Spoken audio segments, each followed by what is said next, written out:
piano over there? Mm-mm. No, I told you that's the poison oak. You gotta dip it in the... Shh! Look, we have company.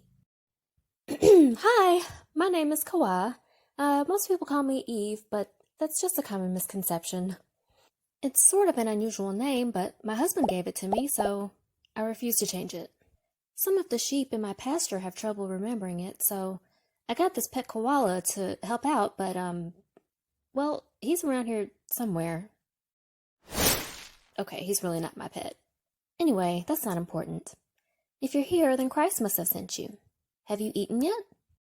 We have basic Hebrew, Bible stories, and Shemai. Let's start with some basic Hebrew. You know, part of what makes Hebrew so special is that each letter has a meaning of its own.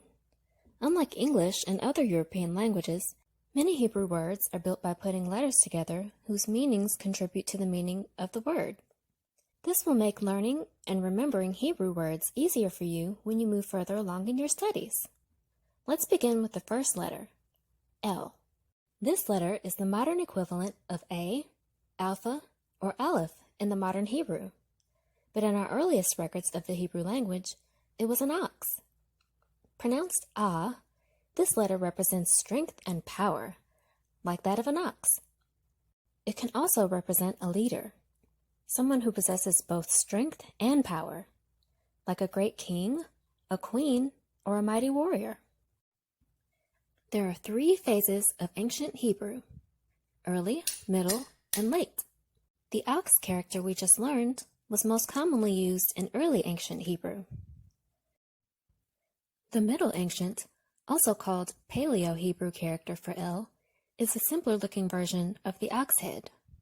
Late Ancient and Modern Hebrew are very different from Early and Middle Ancient Hebrew because the language of the Israelites was changed so much through various captivities to other nations, and also from being adopted and distorted by other nations. So, for our studies, we will mostly focus on Early and Middle Ancient Hebrew. Can you draw the Early Ancient Hebrew character for L?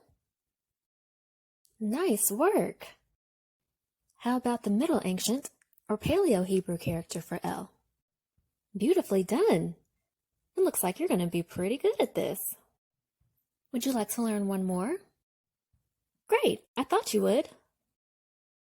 The second letter in the Hebrew alphabet is Bet. Have you ever seen the floor plan of a house that tells you where the bedroom, bathroom, and playrooms are? Well, if you make a very simple version of that, then you have the ancient Hebrew character for Bet. Pronounced Ba. Yes, Ba. This letter represents a house, a family, or the preposition in. For example, I'm in my house. This letter is the modern equivalent of B, Beta, or Bet in the modern Hebrew. Can you draw the early ancient Hebrew character for Bet? Remember, it's just a simplified floor plan. Excellent work! Now let's do the Paleo Hebrew character. Just turn it sideways, close in this gap, and there you have it. The Paleo Hebrew character for Bet. Your turn. Can you draw the Paleo Hebrew character for Bet? Awesome job! It looks like you could use one more. What do you say? All right, let's do this.